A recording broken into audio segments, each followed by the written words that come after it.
이수인 대표님은 에누마 인코퍼레이트의 공동 창업자이자 대표이시며 AI 기반 디지털 교육 플랫폼 분야에서 혁신을 이끌고 계십니다. AI 시대의 차세대 교육이라는 주제로 미래 교육의 방향성과 AI가 아이들과 부모들에게 미칠 영향에 대해 귀한 말씀을 들려주실 것입니다. 큰 박수로 맞이하여 주십시오. 안녕하세요. 저는 에누마라는 스타트업을 이끌고 있는 이수인입니다. 김나율 대표님께서 지금 약간 기술적인 얘기를 많이 해주셨는데 훨씬 더 캐주얼한 이야기일 것 같습니다. 사실 저는 이제 차세대 교육이라는 종류의 주제를 받았을 때 누구나 다 교육이라고 하면 아이들을 생각하잖아요. 하지만 오늘의 주제는 아이들과 부모, 우리들 모두일 것 같습니다. 저는 에누마라는 스타트업을 운영하고 있고 미국에 2008년에 넘어가서 지금 13년 동안 일을 하고 있어요. 그 전에는 게임 디자이너였고 저희 회사에서 했던 일 중 어쨌든 저희 회사에서는 그 기초교육 소프트웨어라든지 혹은 지금 정부들 상대로 AI가 들어간 학교용 소프트웨어, 한국의 AI 디지털 교육 그 교과서라든지 다른 나라에도 이제 유사한 종류의 시스템들을 만드는 일을 하고 있습니다. 아이 둘을 여기서 키우고 있어요. 사실 저는 그 전에 게임 디자이너였다가 이제 큰아이가 장애가 이렇게 태어나서 샌프란시스코에서 이 아이가 장애가 이렇게 태어났을 때 제가 저 그림을 그렸었어요. 이제 아이폰이 막 나왔으니까 나중에 이 아이가 글을 배우기가 어렵거나 그러면 이런 디바이스를 가지고 아이가 글을 가르치는 걸 해줄 수 있었으면 좋겠다. 나는 장애가 있는 아이에게 차분하게 참을성 있게 ABC를 가르칠 만한 사람이 아니니까 차리는 걸 만들어야지. 이 일이 점점 커져서 맨 처음에 장애가 있는 아이를 위한 제품을 만들었다가 기초교육 소프트웨어를 만들었다가 전 세계의 문맹인 아이들을 가르치는 소프트웨어로 이제 계속 발전했고, 그러면서 저희가 글로벌 러닝 엑스프라이즈라는 세계 대회에서 일론 머스크의 그 상금을 받았을 때 탄자니아에서 이런 비디오를 찍었어요.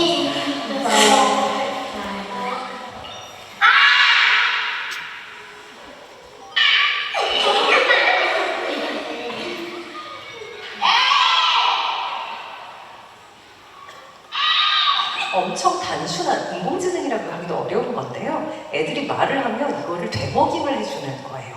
그때는 뭐 되게 대단한 AI가 있는 것도 아니었고 디바이스가 인터넷에 연결되어 있지도 않으니까 말하자면 음성 변조 기술에 가깝습니다. 근데 이걸 갖다 주면 애들이 아침부터 아에이오를 시작해서 점심에는 무슨 단어를 다 같이 읽고 있어요. 저희가 이 소프트웨어를 개발해서 사실 개발도상국에서 이제 문맹 아이들이 교사가 없는 상태에서 어느 정도 읽고 쓰기와 세마기가 될 수 있다는 것을 증명하면서 상을 받았는데, 저기서 저희가 했던 가장 커다란 문제가 뭐냐면 애들이 이걸 같이 한다는 거였어요. 디바이스 안에 평가가 다 들어있습니다. 애들이 혼자서 이거를 막 평가를 하면서 애들이 이제 그 연습을 하면 안에서 딱 자동으로 얘가 지금 한 이 정도 수준 되니까 다음에 이런 문제를 줘야지. 알고리즘 엄청 넣어놨는데 애들이 이런 식으로 플레이를 하는 거예요. 자기 디바이스 다 뒤에 있어요. 근데 굳이 남이랑 같이 하고 싶어. 그래서 저희가 시험이라는 거 혼자 풀어야 되라는 걸 가르치는 방법이 뭘까 진짜 고민하다가 포기했거든요. 이 문제가 사실은 지금 저희가 겪고 있는 다른 문제라는 연결이 돼요. 자, 사람들이 1891년에 미래의 학교라는 건 어떻게 생겼지? 라고 생각했을 때 일러스트레이터가 그린 그림이에요. 당시에 공부라는 건 혼자 하는 거고요. 그쵸?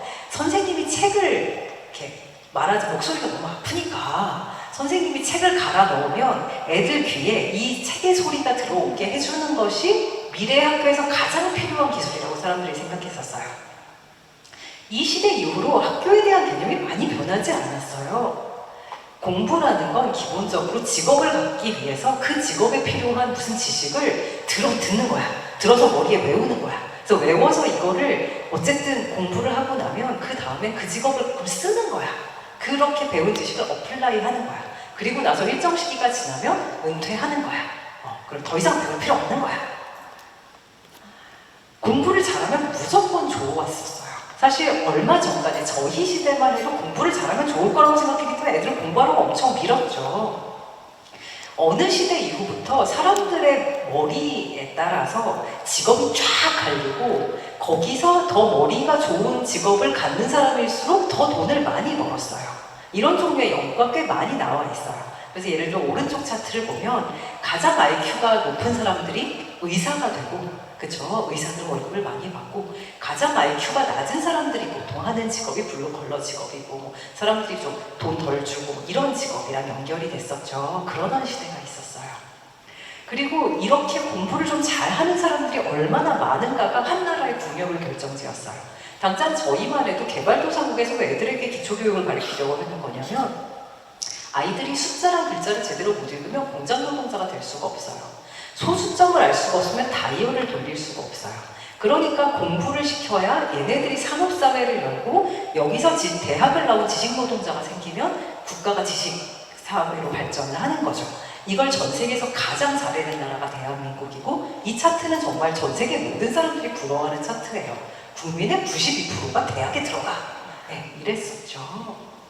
공부를 어떻게 하면 잘 시켜? 뭐 연구도 엄청 많았어요. 지금같이 가르치면 뭐 애들이 대강 한 평균 점수밖에 못 얻는데 이런 식으로 가르치면 좀 더 점수가 높아지고, 한 명 한 명에게 1대1 튜터가 붙으면 애들이 공부를 더 잘하니까, 그래서 사람들이 무슨 생각을 했냐면 AI가 나오면 한 명 한 명에게 1대1 튜터를 주면 너무 좋겠다, 뭐 이런 생각을 했었어요. 계산기가 학교에 퍼졌더니 선생님들이 이제 식을 쓰라 그러죠. 식을 쓰라 그러니까 어떤 기술이 나왔냐면, 애들이 문제 딱 집어서 보내면 선생님이 이렇게 식 풀어주는 거 이렇게 나와서 그거 숙제로 베낄 수 있는 소프트웨어 같은 게 얼마 전에 꽤 유행을 했었어요. 그랬더니 요새 구글에서 뭐 나오냐면, 문제를 딱 써서 주면 얘가 막 해석해가지고 저렇게 막 위에다가 설명을 준 다음에 여기가 틀렸어라고 동그라미도 쳐주고 뭐 이런 것까지. 뭐 어쨌든 공부를 잘 시킨다는 부분에 있어서 사람들의 기술의 집착이 굉장히 컸고, AI도 사실 이쪽으로 되게 신경을 많이 썼었어요. 아이들이 주 50시간, 일과 시간의 60% 정도를 공부에 쓰는 것을 당연하게 생각하는 사회가 지금 이 사회입니다. 여기 보면 전 세계에서 공부 시간 가장 많은 나라 중에 한국이 당연히 끼어있죠. 미국도 사실은 공부를 꽤 하는 나라예요. OECD 평균보다 훨씬 많은 시간인 어디 보자, 미국이 지금 여기서 유나이티드 스테이츠가 어디 찾아봤었는데, 네, 대가 한국보다 그렇게 적지 않아요. 주 한 50시간 정도? 어쨌든 아이들이 공부를 합니다. 우리나라만 해도 주 40시간 이상 일하면 잡아가거든요. 부모들이 공부 평균 50시간이죠, 여러분? 그럼 70시간을 시키고 80시간을 시켜도 아무도 안 잡아가요. 어쨌든 아이들 공부에다 때려 넣습니다. 근데 사실 청소년기라는 게 저에 공부하라고 생긴 시간은 아니에요. 사실 이 시대를 빼고, 예를 들어 이제 근대나 이런 데 유명한 작품들에서 학교 못 간 청소년은 어떻게 하고 있냐? 삶을 살아갑니다. 모험을 하고 삶을 살아가고 사기를 당하고 다양한 사람을 만나고 성장하죠. 사실 그 다음에 아이들 모험 소설을 보면요, 애들이 내가 학교만 안 가고 내가 이러면 상황만 닥치면 내가 마법사도 될 수 있고 제다이도 될 수 있고 뭐 세계를 구할 수도 있는 나이라고 생각하는 것이 이 공부 열심히 하는 청소년기예요. 하지만 이것들이 다 모험 소설로만 전개되는 이유는, 대부분의 현대에서는 저 나이 애들이 다 학교에 처박혀갖고 한 일주일에 50시간, 60시간씩 공부만 하고 있기 때문이에요. 자, 그래서 이 그림을 보면 뭐가 보이냐? 이 그림에서 다이아몬드를 보시는 분들이 있고 원을 보시는 분들이 있을 거예요. 굉장히 많은, 특히 최근에 많은 부모님들이 공부를, 애가 지루해하면 공부를 더 시켜. 아이가 딴짓을 하면 공부를 더 시켜. 아이가 뭔가 딴 애랑 놀고 있으면 그 시간을 끌어다가 공부를 시켜. 그러면서 눈에 보이는 까만 부분을 계속 키워왔어요. 그러면서 하얀 부분이 계속 줄어들었죠. 예를 들어 모험심이라든지 인생에 대한 경험이라든지 사랑하는 능력이라든지 삶을 생각하는 능력이라든지 지루함에서 혼자 탈출할 수 있는 능력이라든지 이런 것들이 계속 죽어왔습니다. 버클리에 어드벤처 플레이그라운드라는 굉장히 유명한 놀이터가 있어요. 아는 분들이 있으실지 모르겠어요. 이걸 만드신 분들이 어떻게 생각했냐면, 아니 애들이 위험이라는 걸 겪어본 적이 없는데 그게 위험한 줄 어떻게 알겠어? 아이들이 더러운 걸 만져보는 경험이 없이 어떻게 어른이 될 수 있겠어? 여기다 나무 쓰레기를 잔뜩 갖다 놓고 애들한테 못이랑 망치 준 다음에 니네가 만들고 싶은 놀이터 니네가 만들라고 해요. 여기 들어가려면 부모들이 내가 여기서 애가 못에 찔려 다쳐도 소송을 걸지 않겠다라는 서명을 해야 되거든요. 근데 이걸 만든 사람들이 어떻게 얘기했냐면, 팔다리가 부러지는 게 아이들이 정신이 망가지는 것보다 낫다. 아이들은 지금 현실 세계에서 너무너무 보호돼서 자라서 아이들이 모험이 무엇인지, 계획이 무엇인지, 위험이 무엇인지 아예 알지를 못해 라고 얘기했거든요. 멋있으니까 애들을 데리고 가요. 근데 애들 흙먼지 이렇게 만지고 이러는 건 신경 쓰이고 애들 다칠까봐 옆에 지키는 것도 괴로우니까 사실 몇 번 가다 말거든요. 그리고 우리 아이들은 엄청 깔끔한 환경에서 엄마 아빠가 다 ADA 기종 다 맞춘 놀이터에서 조금만 놀고 집에 와서 나머지 시간에 책 읽어요. 자, 그런데 이렇게 저희가 공부하고 지내다가 어느 날 갑자기 눈 떠보니까 AI와 지능의 시대라네? 네. 이걸 알고 있는 사람들도 있었지만 대부분의 사람들은 2023년에 GPT-3가 탁 나왔을 때 그제서야 무슨 일이 벌어지는지 이제 알기 시작했어요. 그때 GPT-3의 IQ를 사람들이 한 72 정도로 봤었어요. 할 줄 아는 건 잘하는데 할루시네이션 너무 많이 일으키고 아직 인간이 쓰려면 멀었어. 쭉쭉쭉쭉 공부 잘하죠? 지금 최신의 그 GPT 모델인 O3가 대각은 145 정도를 낸다고 하고 GPT-5가 곧 나올 예정이에요. 여기 계시는 분들 아시겠지만 인간의 평균 지능 대강 100으로 보고요. 대강 한 135가 넘으면 멘사, 그러니까 인간의 상위 2%라서 멘사에 들어갈 수 있고 하위 2%, 70 정도면 이제 그 지적장애의 범주에 포함되죠. 근데 AI가 쭉쭉쭉쭉쭉 달리고 있는 거예요. 얘가 이제 140 됐고, 그렇죠? 여기 계시는 모든 되게 다양한 분들 정말 다 훌륭하신 지도자시고 어디 가서 공부 못한다는 소리 못 들으셨겠지만 내년에 GPT와 비교해서 내 IQ가 더 높으신 분 별로 없을 거예요.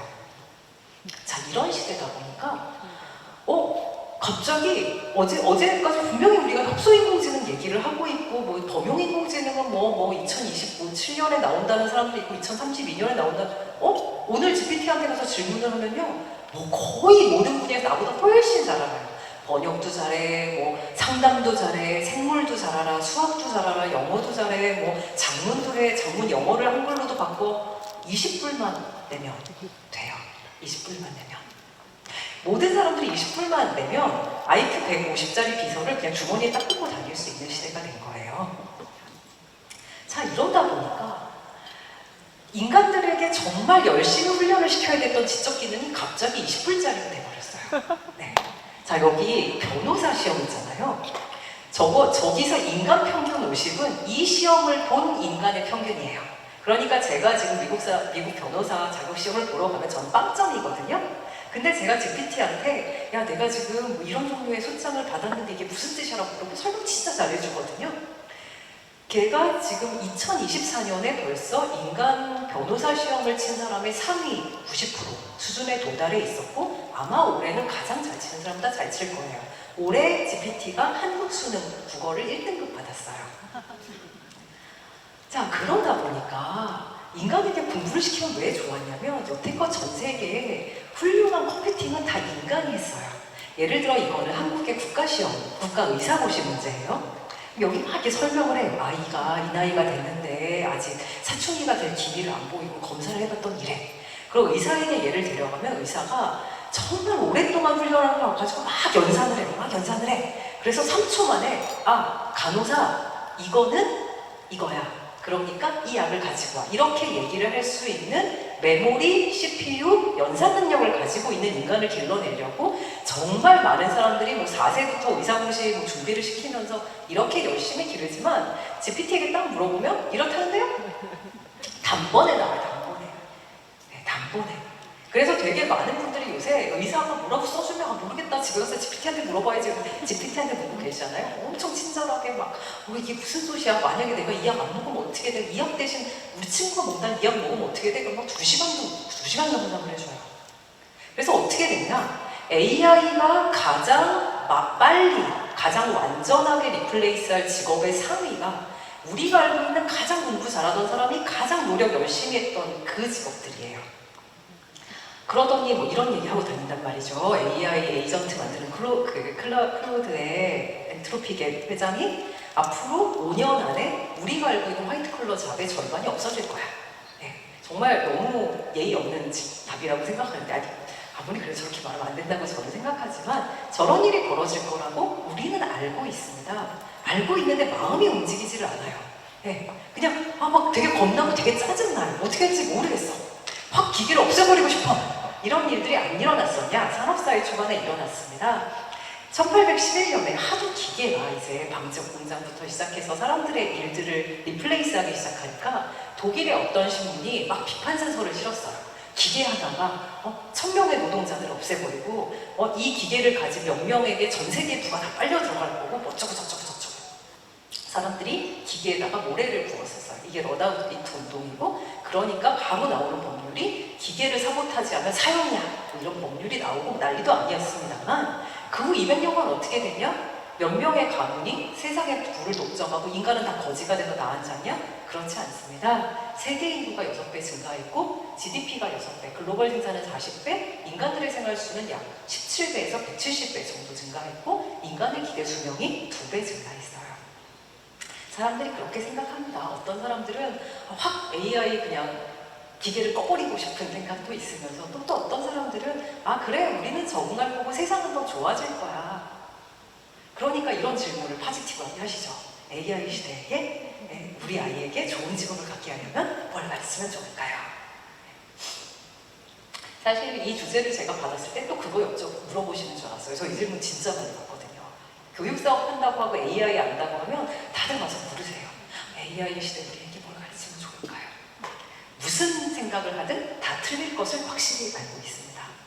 저 자신이 저도 이제 아이가 17살 되는 이제 장애가 있으니까 이것도 약간 다른 종류의 소망이 있고 8살짜리가 아이가 있는데요. 내가 지금 무슨 얘기를 하든 나는 소용없을 것을 알아요. 틀렸을 것을 알아요.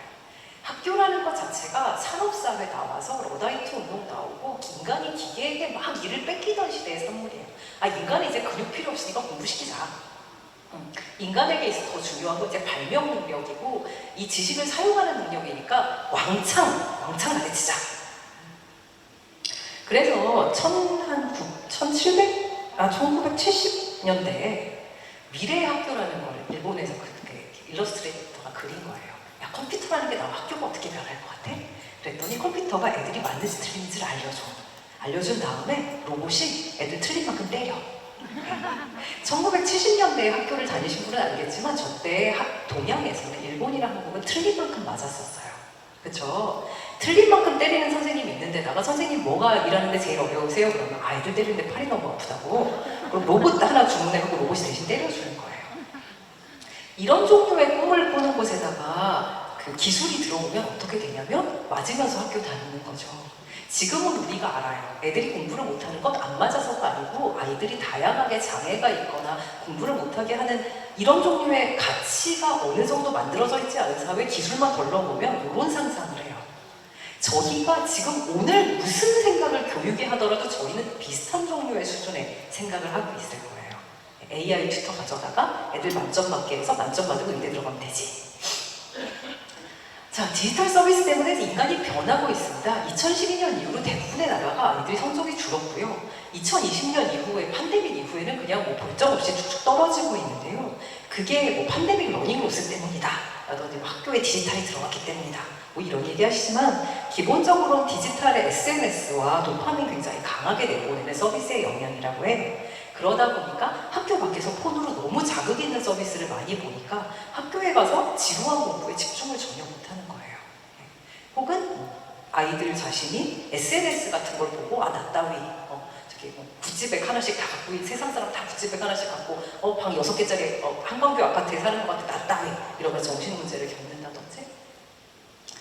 지금은 사실은 정보를 습득하고 해석하는 것이 포인트가 아니에요. GPT를 갖다 주면 인간이 공부를 더 못하게 된다라는 연구 결과가 얼마 전에 나왔죠. 글을 읽을 줄 알면 사람이 세상을 더 잘 알게 되냐? 가짜뉴스에 빠질 확률이 옛날보다 더 높아집니다. 그렇죠? 그러다 보니까 요새 나오고 있는 기초문해 시험 같은 데 보면 저런 거 물어요. 자, 뭐냐면 개가 알을 낳는다. 이건 사실이 아니야. 그 밑에 그 축구는 게임이야. 이건 사실이야. 사실이 아니고 사실인지를 구별하지 않으면 글을 읽는 게 소용이 없는 거예요. 이제 굉장히 많은 시험이 저렇게 바뀔 겁니다. 글을 줘. 그럼 옛날에는 딱 보고서는 여기서 주어랑 목적어만 찾으면 됐었는데 이제는 이게 맞는지 틀린지 내가 이걸 보고 무슨 행동을 해야 되는지를 물어볼 거거든요. 그래서 알이 좋은 결과를 갖기 하기 위해서 지식이 필요 없고 역량이 필요한, 지식은 조금만 있으면 되고 역량이 중요하다는 얘기는 2015년부터 나왔었어요. 그래도 우리는 무슨 소리인지 모르고 공부만 달달 시켰지만 이제야 아는 거죠. 아, 비판적 사고 중요하고 창의성 중요하고 이성 도움력 중요할 것 같아. 중요할 것 같아. 근데 어떻게 가르치는지 몰라. 그 다음에 그 인간이 어떻게 살지를 결정하는 건 인성이고요. 그렇잖아요. 아이들이 이제 다 마법사가 될 수 있는 세상에서 그럼 우리가 애들에게 가르쳐야 될 건 마법이 아니고 마법 AI가 가르치겠죠. 그럼 우리는 야, 너가 정의감이 있는 아이니? 다른 사람을 위해 좋은 일을 하고 싶니? 이제 이런 거를 물어야겠죠. 인성이 되게 중요해졌어요. 그러니까 엘빈 토플러도 또 이 시대 전에 미래학자 정말 훌륭하신 분들인데 이 시대, 21세기의 문맹이란 읽고 쓸 줄 모르는 게 아니라 배운 거를 버리고 다시 배우는 걸 못하는 게 문맹이야 라고 얘기하셨고 그게 지금 이 시대에 저희가 배워야 될 것입니다. 내가 알던 걸 잊지 않을 거면 내가 옛날에 알고 있던 지식을 끌고 들어올 거면 그게 문맹이에요. 그게 위험해요. 이제 곧 기술이 우리 자신의 육체적 한계도 넘게 해줄 겁니다. 사실 이런 종류의 것들은 장애를 가진 인간을 위해서 가장 많이 쓰이고 있고요. 예를 들어 엊그제 일론 머스크의 뉴럴링크 같은 게 온몸이 전혀 움직이지 않는 사람이 뇌파만으로 컴퓨터를 움직일 수 있게 했다고 하잖아요. 그럼 그 사람이 우리가 이제 몸도 움직이면서 뇌파로 이것도 조종할 수 있는 세상이 뭐 그렇게 멀기에 하겠어요? 사람이 이렇게 로봇 입고서는 레이저를 손으로 뿅 하고 쏘는 세상이 사실 불가능하게 하겠어요? 네, 불가능하지 않을 거예요. 그러면 그 인간이 뭘 한다면 우리가 그 인간을 잘 키워냈다고 얘기할 수 있을까요? 이 비디오는 제가 시간이 아마 늦어졌을 것 같으니까 빨리 끊겠습니다. People with disabilities need care and help. What the fuck? People with disabilities need a voice. This is my story of how I was elected to the National Council of Switzerland. 이거 엄청 좋은 비디오라서 제가 보여드리고 싶지만 이게 이분 지금 꺼지지가 않네요. 저기 나온 저분은 사실은 전신 뇌성마비가 굉장히 심각하고 목소리를 거의 못 내세요. 움직이지도 못하고 저렇게 아름답게 말하지도 못해요. 이거 페이크 비디오예요. 저분이 스위스에서 최초의 뇌성마비 장애인 출신 국회의원으로 작년에 당선되셨는데 실제 만나보면 전혀 알아들을 수 없어요. 손 계속 떨리고 움직이지도 못하고 하지만 이분이 머릿속에 자기가 이런 장애인을 이렇게 대접하는 사회가 옳지 않다는 생각이 있었어요. 내가 장애인이기 때문에 대학도 못 가고 기회를 못 얻는 게 좋지 않다는 생각이 있었고 결국 기술의 힘으로 이분은 저렇게 의정활동하세요. 영어 전혀 못하세요. 아름답게 영어 나오죠? 이분 목소리를 가지고 독일의 어떤 회사가 사람이 알아들을 수 있는 수준으로 재합성해 준 거예요. 그럼 이분이 어떻게 하냐면 한국어로도 연설하세요. 네. 자기가 하고 싶은 말 해가지고 이렇게 딥페이크 기술 써가지고 저렇게 의정활동 틱톡 같은 거 하는 거예요. 네. 여기서 중요한 건 이 사람의 몸이 외성마비고 이 사람의 말을 알아들을 수 없고 이게 문제가 아니고 이 사람이 어떤 스토리로 세상에 어떤 자기의 말을 내고 싶으냐가 정말 중요해지는 거죠. 저는 사실 미래의 교육이라는 것은 우리가 생각하는 가장 잘 길러낸 인간이라는 것은 이런 것이라고 생각해요. 이 사람 전인적으로 성장하고 이게 공부만 잘하면 된다는 뜻이 아닌 거 아시잖아요? 지도체에 맞춰 성장하고 자신의 잠재력이라는 것을 사람들이 자기에 대해서 기대하지 않는 수준까지 실현하면서 결국 이걸 가지고 자기와 사회 그리고 전체 그 지구 공동체 안녕에 기여할 수 있도록 돕는 것이다. 이거 OECD의 그 미래 교육의 그 목적이라는 거고 유네스코의 교육의 목적도 비슷해요. 하버드를 가는 것이다. 의사가 되는 것이다. 자기 밥벌이를 하는 것이다. 라고 쓰여 있지 않아요. 사실 뭐가 뭘지 모를 시대에는 이렇게 기본을 보는 것이 항상 도움이 되죠. 옛날 그리스에서는 잘 달리고 창 잘 던지고 잘 뛰고 뭐 이런 거 되게 중요해가지고 애들이 모이면 열심히 전쟁 놀이를 하고 놀았어요. 그러다 잘 되면 우리 도시 대표로 뽑혀서 올림픽에도 가죠. 올림픽을 설명한 그리스의 도자기에 있는 그림이에요. 사실 이 사회가 그걸 공부를 시키는 식으로 구현을 하든 그걸 코딩 공부를 시키는 식으로 구현을 하든 달리기를 시키든 아니면 뭐 그냥 어쨌든 간에 아이들은 커요. 그리고 이 아이들의 손에 이제 AI가 있을 거예요. 왜 AI가 손에 쥐어진 14살짜리 아이는 어디까지 할 수 있을까요? 네, 어디까지 할 수 있을까요? 지금 당장 이런 것들을 할 수 있습니다. 13살까지는 챗GPT 사용 안 돼요. 그러다 보니까 13세에서 부모님 컨센트 얻어서 아이가 의지만 있으면 단편 영화를 만들 수도 있고 내가 배울 것에 대해서 교과서를 한 편 써낼 수도 있고 그렇죠? 흥미있는 분야를 연구해서 결과를 논문으로 작성할 수도 있고 3D 프린터로 물체를 만들거나 로봇을 구동할 수도 있어요. AI의 도움이 있으면. 저희는 14살짜리 아이들에게 저걸 할 기회를 주지 않습니다. 네. 장편 소설을 아이가 2주 만에 쓸 수 있어요. AI의 도움을 받으면 내가 원하는 플롯과 내가 원하는 스토리들을 잘 넣어가면서 프롬프트로 쓸 수 있지만 애들한테 A4 한 페이지 써오라고 한 다음에 선생님이 이거 AI로 했는지 안 했는지 채점하고 있는 게 현재 학교의 현실이에요. 그렇죠? 옛날에는 인간이 저런 걸 할 수 있으면 2주 만에 혹은 하루 만에 할 수 있으면 초인이라고 했을 거예요. 그렇죠? 하지만 그렇지 않아요. 그럼 이런 일을 할 수 있는 세대에 우리는 뭘 가르쳐야 될까요? 아이들이 사실은 우리가 알고 있는 직업기술, 예를 들어 우리 집에 강아지의 그 상황을 본 다음에 강아지의 상태를 진단해가지고 약을 처방할 수 있는 걸 할 수 있는 14살짜리가 나오면 할 수 있거든요? 네. 그럼 우리는 뭘 가르쳐야 돼요? 타인을 사랑하고 사랑받는 방법. 자, 우리나라에 지금 현재 젊은 사람들의 34%만 연애를 하고 있다고 합니다. 네, 나머지는 연애에 관심이 없다고 해요. 우리나라나 일본의 낮은 출산율 중국이나 보면 그 전에는 연애에 관심 없음, 이 선행이에요. 결혼을 할 마음이 없음. 타인에게 관심이 별로 없어요. 혹은 타인이 내가 원하는 성질에 맞지 않아. 그럼 너는 다른 사람이 사랑할 만한 인간이니? 그럼 별로 노력도 안 해. 연애 안 하는 거니까요. 그렇죠?